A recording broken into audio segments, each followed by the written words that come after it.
Hola, buenas tardes. ¿Estáis ahí? Que no me falte nadie. Espera que paso lista. Estáis todos. Bueno, pues aquí estamos de nuevo con los niños. Voy a ser rápido, así no se nos hace muy largos los talleres. Entonces, con los niños, movimiento, ¿vale? El último día hiciste lo de las velas. No quisimos decir lo que ocurre. Es muy, muy, muy interesante. Si no lo habéis hecho, en YouTube ya tenéis el vídeo colgado y mirarlo y hacer el experimento de las velas. Es para aprender equilibrio, está muy bien. Bueno, chavalillos, que sabéis lo que os he contado, ¿no? Que hagáis los experimentos del taller 14, que lo he colgado esta tarde en YouTube. Hacer los experimentos, si no los habéis hecho, con ayuda de papá, de mamá, porque ya veréis qué interesante el equilibrio. Nosotros tenemos dentro de nuestro oído una cosa muy parecida a los experimentos que os hemos propuesto. O sea que entender el equilibrio es muy importante para que vuestro robot no se caiga. Así que aprender estas cositas de física, fíjate, ¿eh? Papá, sé física, pues sí, aprender estas cositas de física porque si no vuestros robots se irán al suelo, pero vamos, seguro, en cuanto les pongáis la pila harán al suelo. Si aprendéis equilibrio, vuestro robot no se caerá. Así que muy importante el taller 14, hacer ¿Vale? los experimentos con papá y con mamá que os ayuden, ¿vale? Este es el vídeo anterior, disculparnos, donde en el ejercicio 14.1 vemos lo que estábamos comentando, que, bueno, pues nuestra profesora auxiliar, señorita Mardeu, va con la ayuda de su padre, pues va quemando el palillo que una vez que ha conseguido el equilibrio, con lo cual el punto de equilibrio, como hemos dicho, se mantiene dentro de la base de sustentación y no se cae, aunque el palillo se queme hasta el mismo borde. ¿Vale? Mil disculpas por haberos tenido aquí 2 minutos y medio mareando la perdiz. Vemos que lo hacen repetidamente, hacen una media docena o más de veces el ejercicio. Lo podéis ver en el grupo de Facebook, porque lo tienen amablemente, lo han compartido. Y podemos verificar que, ¿veis? Se quema, pero no se cae. No se cae porque el punto de equilibrio sigue en el mismo sitio, ¿vale? Cerca del final, quiero recordar que había uno en el que se caía, voy a seguir pasando. Este en el que efectivamente se ha quemado la parte, si os fijáis en la parte de debajo, era por abajo, no por arriba. Si os fijáis, la parte de debajo va adelantando la llama, llega un momento en que quema en el borde y lo que hace es que se desplaza porque se ha quedado sin materia en la que sujetarse, ¿vale? Pero en todos los demás casos, y hay más de una docena de casos, pues como veis, la llama quema el palillo de manera que sigue teniendo base en la que apoyarse por debajo en la madera y se mantiene dentro del centro de equilibrio. Pasamos a, bueno, esta es la explicación que os comentaba, donde señorita Mardeu, nuestra profesora auxiliar, comenta a los demás peques que el centro de masa está donde tiene que estar y por tanto al estar dentro de la proyección pues es más estable de lo que ella se imaginaba y solo una vez de muchas se perdió el equilibrio. Vamos a ver el segundo, como comentábamos, el segundo es más complejo. Adelanto un poco, pues lo que decíamos, que cogíamos una vela, hacíamos que tuviera mecha por los dos lados, buscamos más o menos el punto de equilibrio, la atravesamos con un alambre, en este caso han cogido un clip que han enderezado, ha atravesado la vela la colocamos sobre 2 vasos y encendemos la vela por sus 2 extremos, observando lo que ocurre, y esto sí voy a dejarlo aquí que pase un minuto por lo menos, o medio minuto por lo menos, para que observemos lo que ocurre según la vela va quemando más cera de un lado que de otro. Si os fijáis, la llama, al levantarse, deja de estar en contacto con la cera, con el lateral de la vela, mientras que si se agacha, por el lado que se agacha, la llama toca directamente la cera, con lo cual la funde. Eso hace que según va fundiéndola por un lado, vaya desplazando el centro de equilibrio hacia el otro lado, perdón, con lo cual va desequilibrándose hacia un lado o hacia otro, ¿vale? Esto lo va haciendo un montón de veces, de un montón de maneras, hasta que ya llega un momento en que efectivamente la llama es tan grande en uno de los laterales que no consigue recuperar en el otro hasta que no vuelva a acercar el centro de equilibrio o vuelva a perder el centro de equilibrio, ¿vale? En este momento, fijaros que la llama que está pequeñita no está prácticamente en contacto con la cera, mientras la que está grande sí. Por eso la que está grande está consumiendo mucha cera, está aproximando de nuevo el centro de gravedad hacia la parte central de la vela y está volviendo a tomar un cierto equilibrio y volviendo a enderezarse. es cierto que como a la vez la mecha no se cae, la mecha sigue siendo muy grande, pues eso hace que no haya vuelto, no haya retornado a su horizontalidad. Si la mecha se hubiera ido cayendo o la mecha se hubiera ido consumiendo y no mantuviera la distancia de manera que el centro de gravedad sigue estando fuera, pues no tendría esa pelea que veis que tiene la vela con ella misma por enderezarse o por no. Está ahí peleando, luchando como una cosaca.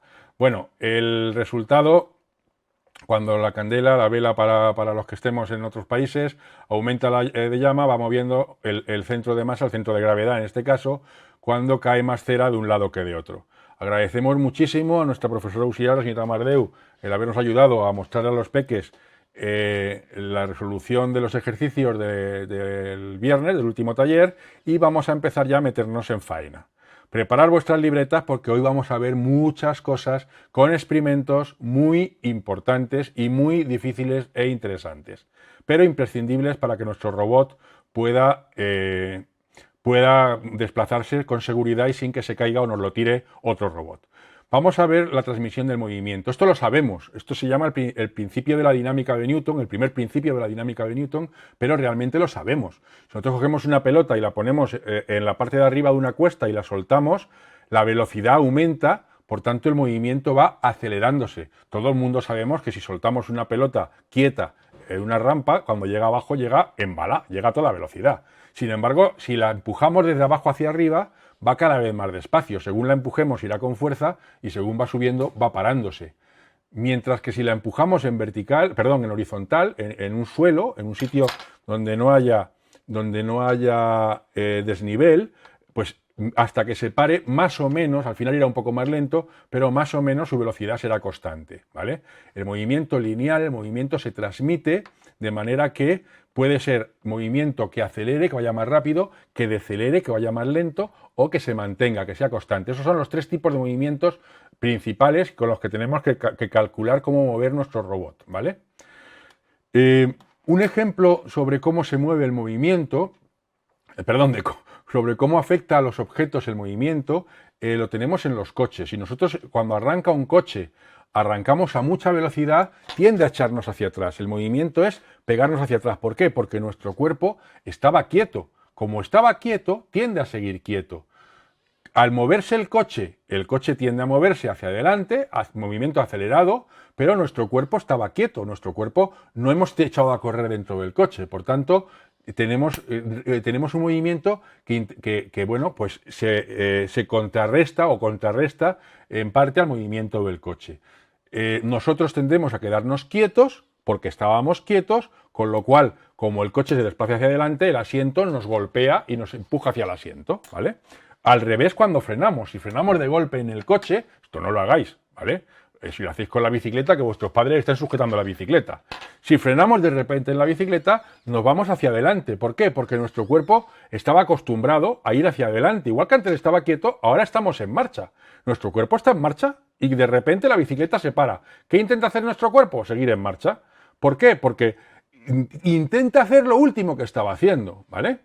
Entonces, este tipo de cosas, estas inercias, ¿vale? Es lo que hace, por ejemplo, cuando queremos que nuestro robot se pare, imaginar que estamos haciendo un robot que detecta paredes y queremos que no choque contra ellas.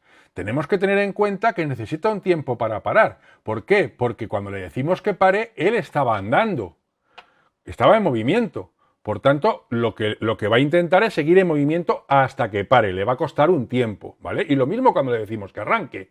Desde que le decimos que arranque hasta que se pone a la velocidad que nosotros queremos, necesita un tiempo de adaptación, ¿vale? Bien. ¿Cómo se transmite el movimiento? ¿Cómo hacemos nosotros que las cosas se muevan dentro de nuestro robot? Fijaros en el dibujo de abajo, donde tenemos un barquito rojo arrastrado por un barquito azul. Esto es un movimiento lineal muy fácil de entender. Si el barquito azul echa una cuerda al barquito rojo y tira de él, es muy sencillo, tira de él, pues desplaza linealmente al barquito. Todo el mundo lo entendemos. Pero el otro caso es más complicado. El barquito rojo, que está dentro de un río, tiene que ser arrastrado por dos camionetas o dos camiones o dos coches que estén a los lados del río, ¿vale? No están dentro, no están tirando de frente, están tirando de lado. Están tirando angularmente de él con un movimiento donde hay unas fuerzas angulares que hacen un ángulo. Y sin embargo el barco no se desplaza hacia un lado o hacia otro, se desplaza por en medio, exactamente igual que se desplazaba el otro. ¿Por qué? Porque podemos jugar con la transmisión del movimiento de distintas maneras. Un movimiento que solo sea lineal, un movimiento que sea angular, como es el barquito de arriba, que yo tirando de un lado haga que se desplace hacia adelante. Esto es importantísimo. Imaginaros que queréis hacer un robot que barra o un robot de combate. Si quisiéramos hacer un robot que barriera, tendríamos que conseguir que moviera la escoba de un lado a otro, ¿vale? Para que en el suelo se mueva de un lado a otro. Pero nosotros no partiríamos de un movimiento del brazo. Nosotros no hacemos así para barrer. Movemos el codo o el hombro. Tenemos un punto fijo que genera un movimiento que se transforma en lineal. En mi mano estoy moviendo linealmente la mano, pero mi codo o mi hombro no se mueven linealmente. No tengo que mover todo mi cuerpo para barrer. Imaginaros que el robot para barrer o para dar un golpe, si fuera un robot de combate, tuviera que desplazar todo el cuerpo. Bueno, vamos a ir aprendiendo la transmisión y las transformaciones de los distintos tipos de movimiento. Hoy va a ser un día un poco espeso. El primer ejercicio, el ejercicio 15.1. El ejercicio 15.1 dice: ata al extremo de una cuerda, el que no tenga cuerda, el cordón de una zapatilla de deporte. No cojáis una vuestra, coger una de vuestro padre o de vuestra madre, del que tenga el pie más grande, para que sea lo más largo posible el cordón. Una bolsa de plástico vacía y ponemos en ella varias botellas llenas de líquido, ¿vale? De manera que esa bolsa pese, que esa bolsa tenga cierto peso, ¿vale? Entonces, lo que se trata es de atar con un cordón de una zapatilla de deporte largo, una bolsa de plástico donde metemos peso con botellas de agua. Como sabemos más o menos que 1 litro es 1 kilo, pues podemos calcular los kilos para apuntarlo en nuestra libreta. Dejamos la bolsa en el suelo.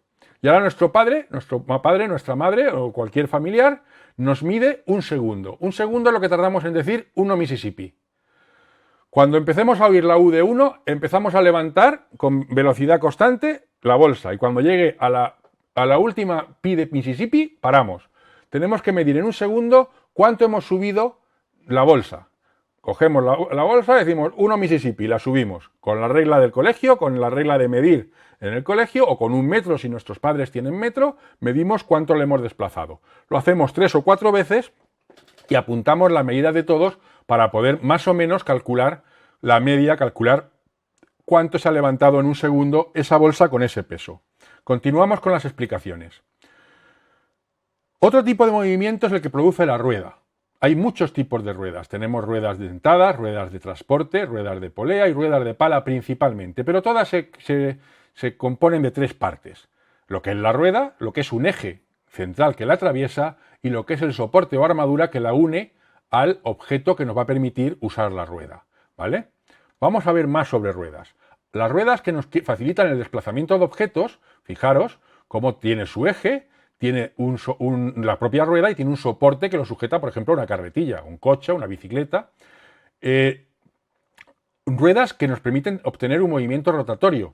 Por ejemplo, un molino de agua, donde al caer agua por el río, mueve unas palas, que mueve una rueda, que también tiene su eje, también tiene su soporte, que está sujeto al suelo, y que convierte el movimiento lineal, esto fijaros que esto nos va a hacer falta luego, en movimiento giratorio, ¿vale? Pues las norias, los molinos de agua. También tenemos ruedas, que estas las podemos oír, sobre todo, más que ver en casa, que transmiten el movimiento giratorio entre distintos ejes. Por ejemplo, el motor de una lavadora con un eje pequeñito tiene una correa que va a otra rueda más grande, que es la que mueve el tambor de la lavadora, con un movimiento pequeño en el eje, en la rueda pequeña, provocamos un movimiento más lento, ahora veremos por qué, en la rueda gorda. Un tocadiscos, una bicicleta, una bicicleta con el que tenga piñones, casi cualquier objeto de los que conozcáis que tengan este sistema de rueda pequeña, rueda grande. También valen las ruedas para reducir el esfuerzo. Por ejemplo, cuando queremos levantar una masa, la bolsa de antes, que si le hemos puesto kilos nos habrá costado levantarla. Pues si usamos una rueda como polea, ¿vale? Fijaros que tenemos una rueda, que ahora veremos cómo funciona como polea. Si usamos una rueda como polea, y las ruedas no tienen por qué ser estrechitas, las ruedas pueden ser muy largas. Ahora veremos que hay ruedas larguísimas. Nos va a facilitar el poder subir el poder desplazar objetos que pesen, ¿vale? Por último, hay otro tipo de ruedas que son las que transforman movimientos giratorios en otros más raros, o pueden ser excéntricas, la leva, el torno. Por ejemplo, una rueda, un cilindro, un círculo, lo he dicho bien, una rueda que en vez de tener, tiene su eje en el centro y luego el eje en el que traslada el movimiento lo tiene en un lateral. De manera que la pieza de en medio se llama biela y cuando yo pulso la palanca, esto por ejemplo sería una máquina de coser, de las que no son eléctricas, sería una máquina de estas de andar, que no recuerdo ahora cómo se llaman, que valen para ponerse cachas y que como veis yo no la uso, no me acuerdo. Bueno, de estas que hay en los gimnasios, que tienes así dos palos para andar y tal. Bueno, pues tienen una rueda excéntrica que lo que nos permite es que el movimiento del eje de la rueda grande vaya por el lateral, ¿vale? Y haciendo un movimiento pequeño lo traslade a un movimiento más grande. Bueno, fijaros la polea. La polea es un inventazo, es una rueda sujeta por su eje. Aquí tenemos un soporte que lo sujeta por su eje, de manera que si yo paso la cuerda por la polea, cuando quiero subir un peso me cuesta la mitad por cada polea que le ponga. Aquí tenemos una polea para que podamos hacer en casa con algo de, si tenéis una madera, un cartón, que es poniéndole otro punto de apoyo, para cambiarle incluso la dirección, ¿vale? Que no tenga por qué estar debajo, ¿vale? Aquí fijaros que yo tengo que estar casi debajo, aquí puedo separarlo, puedo ir haciendo todo lo complejo que yo quiera a mi robot, ¿vale? Esto es para cuando le vamos a poner brazos mecánicos. Bueno, pues vamos al ejercicio 15.2, al segundo ejercicio de hoy. Usando el material del ejercicio 15.1, el de antes, la bolsa, la cuerda, las botellas de agua, tus padres tienen que sujetar en paralelo al suelo el palo de la escoba. Cogen la escoba, ponen sus manos así, en forma de cilindro, así, uno cada uno, para que pueda girar el palo de la escoba en sus manos, ¿vale? Lo sujetan el palo y cuelgas la cuerda de antes por encima de ese palo, para que pueda girar sobre ese palo, ¿vale? Y repetimos el ejercicio, pero esta vez tirando hacia abajo. Una vez que has colgado la cuerda por encima del eje del palo que ya han puesto tus padres, aquí está el eje del palo, has colgado la cuerda, entonces tiras de ella, ¿vale? De manera que cuando levantes la bolsa puedas ver en el mismo segundo cuánto has levantado, cuánto has conseguido levantar la bolsa, ¿vale? Es fácil, es fácil. Si veis que lo levantáis con mucha facilidad, le metéis más peso. Y lo importante es que tengas el mismo peso en el 5.1 que en el 5.2. De manera que si ves que en un segundo levantas la bolsa, que dices, ¡buah! Estoy el increíble Hulk o Spiderman, pues no, pues le metes más botellas para que aquello pese, o le metes latas de garbanzos, o le metes algo para que aquello pese y que digas, oye, pues en un segundo he levantado medio metro, que es que esto pesa. Y ahora vemos si hemos conseguido hacerlo con menos esfuerzo y más metros o más centímetros usando el efecto de la polea. Vamos a convertir el eje, o sea, la escoba la vamos a convertir en nuestra polea, ¿vale? Y las manos de nuestros padres lo vamos a convertir en el soporte del eje de la propia polea, ¿vale? Continuamos. La transmisión de potencia. Para este ejercicio necesitamos una impresora. El que no tenga impresora lo puede dibujar a mano, no pasa nada, hace falta más precisión y es un poco más aburrido, pero si tienes papel de calcar, papel de este que permite hacer varias copias, se puede hacer a mano. Una impresora, algo para cortar papel, tijeras, un cúter, barra de pegamento, un palillo o algo para usarlo como eje, una pajita, algo que nos sirva como eje, taladro manual, y aquí ponemos atención, padres. Bueno, lo que hay que hacer es agujerar este cartón, no nos volvamos locos, no cojamos la taladradora para hacer agujeros en la pared, la perforadora de la pared, una Hilti, no se nos ocurra, con un poquito de maña y un cúter o la propia tijera, ¿vale? Hacer un agujerito en el centro de esto que son papeles o cartones pegados. Papel de lija y pintura para aquellos que tengan en casa un taller y lo puedan aprovechar. Como veis ponemos opcional. Fijaros que en la parte de abajo tenemos una dirección web, ¿vale? Esta dirección web nos va a permitir, voy a compartirlo en la pantalla, nos va a permitir diseñar nuestra plantilla de nuestras ruedas, de nuestros ejes, para poder trasladar la potencia de una rueda grande a una rueda pequeña. ¿Cómo se traslada la potencia de una rueda grande a una rueda pequeña? Pues lo vais a descubrir vosotros, yo no os lo voy a explicar, ¿vale? Aquí tenéis las medidas que hay que ponerle a las ruedas que vamos a diseñar para que todos trabajemos con las mismas, y estas medidas las tenemos un poco más adelante. Aquí volvemos a ver el material que hace falta, esta vez en vez de por escrito lo vamos a ver en dibujitos, y aquí tenemos las medidas que vamos a usar. Queremos que nuestra rueda gorda tenga 20 dientes, nuestra rueda pequeña tenga 10 dientes, nuestra segunda rueda, ¿vale? Queremos que el agujero central tenga 1 centímetro, y los espacios que hemos puesto aquí, ¿vale? Una vez hecho esto, exportaríamos, imprimiríamos las ruedas que resultan y podemos continuar con nuestro ejercicio, ¿vale? Nuestro ejercicio consiste en imprimir todas las que podamos si tenemos solo papel. Si solo tenemos hojas de papel, pues imprimimos 8 o 10 de ellas. Si tenemos cartón, podemos imprimir menos, pegarlas en el cartón y recortar. Porque lo que necesitamos es que tenga por lo menos medio centímetro o 1 centímetro de grueso el resultado. Y después de pegar, aquí lo tenemos en la parte central, el resultado que obtengamos con nuestras 2 ruedas, ¿de acuerdo? Una vez que las tengamos, las 2 ruedas las pondremos con un palillo, algo que haga de eje, las sujetaremos contra un objeto que nos permita sujetarlo. Pueden ser 2 libros de canto, puede ser una cartulina en la que hagamos un agujero para ponerlas, puede ser nuestro padre y nuestra madre sujetando cada uno con una mano, un hermano, cualquier forma que se nos ocurra de que las 2 ruedas queden en contacto como están en esa foto, en ese dibujo de la izquierda. Mientras que los 2 ejes estén sujetos así, como si tenemos a nuestro padre, a nuestra madre, a nuestro hermano y a nuestro perro, sujetando cada uno con su patita, el centro con el dedo, así sujetando así en la mesa, ¿vale? Bien, ¿cuál es el ejercicio 15.3? ¿Cuántas vueltas da la rueda pequeña cuando doy una vuelta completa a la rueda grande? Es decir, cuando yo muevo la rueda grande una vuelta completa, cuando el motor que mueve la rueda grande se ha movido una vuelta completa, ¿cuántas vueltas ha dado la rueda pequeña?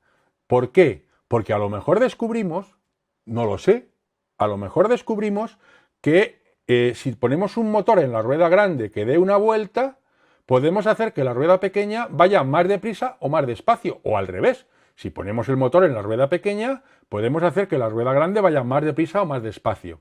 Pensar una cosa, cuando se gana velocidad se pierde fuerza. Esta es otra ley física de estas que son así. Y cuando se pierde velocidad se gana fuerza. Con la misma energía, haciendo el mismo esfuerzo, si yo voy más despacio, tengo más fuerza. Si yo voy más deprisa, tengo menos fuerza. Es decir, si quiero salir huyendo porque el robot enemigo me viene a dar, no me interesa la fuerza, me interesa la velocidad. Por tanto, necesitaré poder transmitir a mis ruedas la máxima velocidad posible. Pero si lo que quiero es echar yo del tatami o empujar al otro robot, no quiero empujarlo deprisa y sin fuerza, porque me voy a poner ahí a moverme como los dibujos animados y moverme del sitio. Quiero ir despacio, pero con mucha fuerza. Bueno, pues darle vueltas a esto y apuntar en la libreta qué es lo que resulta de este experimento del 15.13. Continuamos en el movimiento. Movimiento circular a lineal. Fijaros que si en vez de poner 2 ruedas yo pongo una rueda y una cremallera recta abajo, una cremallera de una chaqueta, por ejemplo, y pudiera hacer una ruedecita que encajara dentro de la cremallera de la chaqueta, cuando yo muevo mi eje rojo, automáticamente el cartón de abajo, ¿vale? La cremallera de abajo se movería también, o al revés, cuando muevo la cremallera de abajo, se mueve lo de arriba, ¿de acuerdo? Veo que hay alguien que está mandando mensajes privados o mensajes por el grupo. Por favor, los mensajes que mandéis, mandarlos desde el chat del vídeo, que es lo que podemos ver ahora. No podemos ver otra cosa hasta que termine el vídeo. Bien, este ejercicio de transformar el movimiento circular en movimiento lineal lo practicábamos. Voy a poneros un vídeo de hace 5 años con niños de entre 8 y 11 o 12 años. Lo practicábamos en un parque infantil, ¿vale? Hacíamos unos nudos de escalada y lo que calculábamos era cuántas vueltas había que darle a la cuerda de seguridad, a la cuerda que nos iba a parar la caída, en la cuerda de la que nos colgábamos, ¿vale?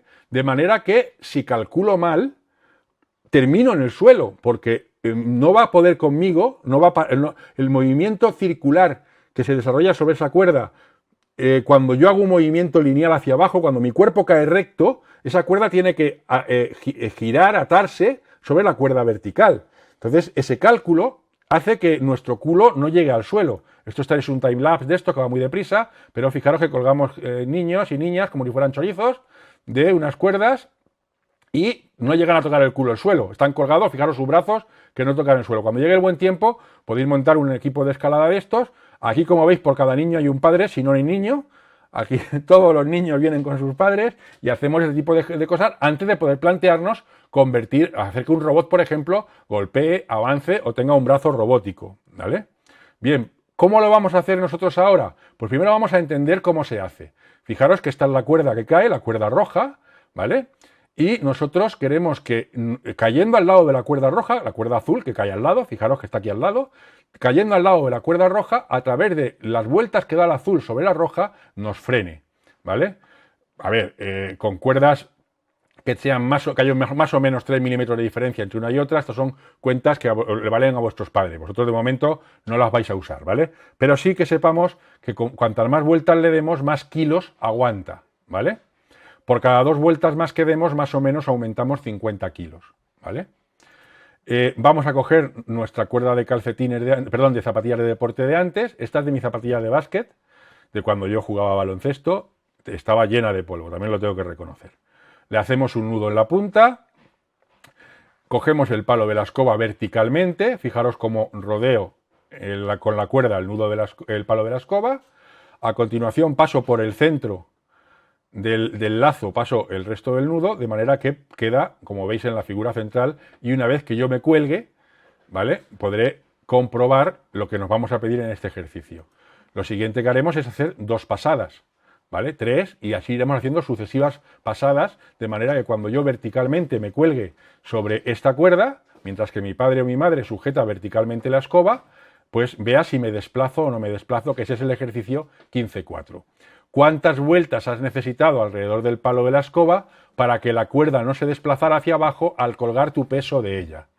Si con tu padre o tu madre sujetando la escoba verticalmente, haces la primera pasada y te cuelgas y ves si con todo tu peso la cuerda se desplaza hacia abajo.